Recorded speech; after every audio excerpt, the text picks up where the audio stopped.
If you have been watching graphics cards and AI chips explode in price, you are not alone. From gaming GPUs to data center accelerators, this hardware has become the backbone of modern artificial intelligence.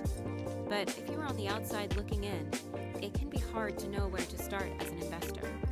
In this short video, the goal is to give you a simple roadmap for getting exposure to the GPU market without needing a PhD in finance. First, a quick reality check on pricing.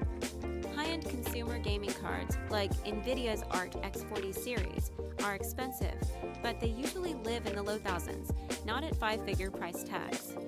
Those eye-watering numbers you hear, $10,000 or even $40,000 per chip, are usually for enterprise and data center GPUs like NVIDIA's H100 and similar accelerators. Why do these chips cost so much more than the raw materials inside them? Because most of the value is not in silicon and copper, it is in the years of research, design, and manufacturing infrastructure behind each generation. Just like brand-name prescription drugs, the upfront research and development costs are enormous, while the cost to make one more unit is relatively low. That economics is exactly why the GPU market is interesting for investors. You are not just betting on a single gadget, you are betting on an ecosystem of chips, software, and data center infrastructure that powers everything from chatbots to self-driving simulations. So how can you participate? The simplest starting point is not picking a single stock at all, but looking at exchange-traded funds, ETFs, that focus on semiconductors or artificial intelligence. These funds bundle together dozens of companies involved in chips, data centers, and AI software, so one holding can give you broad exposure to the trend. For example, many semiconductor and AI-themed ETFs hold major positions in NVIDIA, AMD, and Intel, along with critical suppliers like chip manufacturers and memory makers.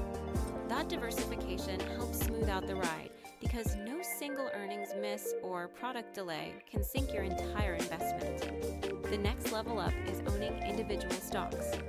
Here, the three big tickers most investors look at are NVIDIA, AMD, and Intel. NVIDIA remains the clear leader in GPUs and AI accelerators, and has become one of the largest companies in the world by market value. AMD has been gaining share in both CPUs and GPUs, and is on a strong stock run as demand for AI and high-performance computing grows.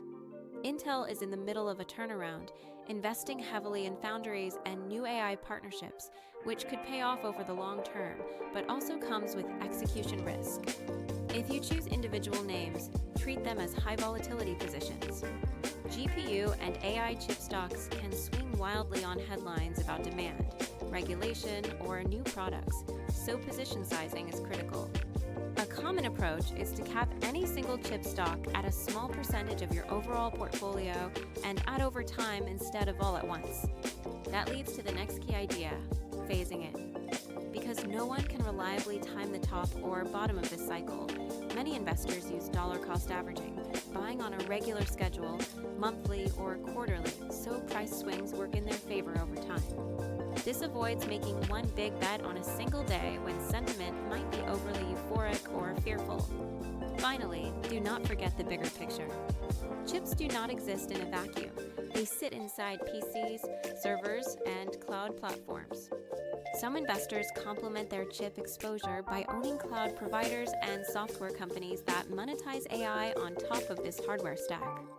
To recap in one sentence you can act on, if you are just starting out, consider a small, diversified position in a semiconductor or AI ETF. Then layer on carefully sized positions in leaders like NVIDIA or AMD only after you understand the risks and your time horizon. That way, you are not just chasing the latest headline about a $5,000 GPU.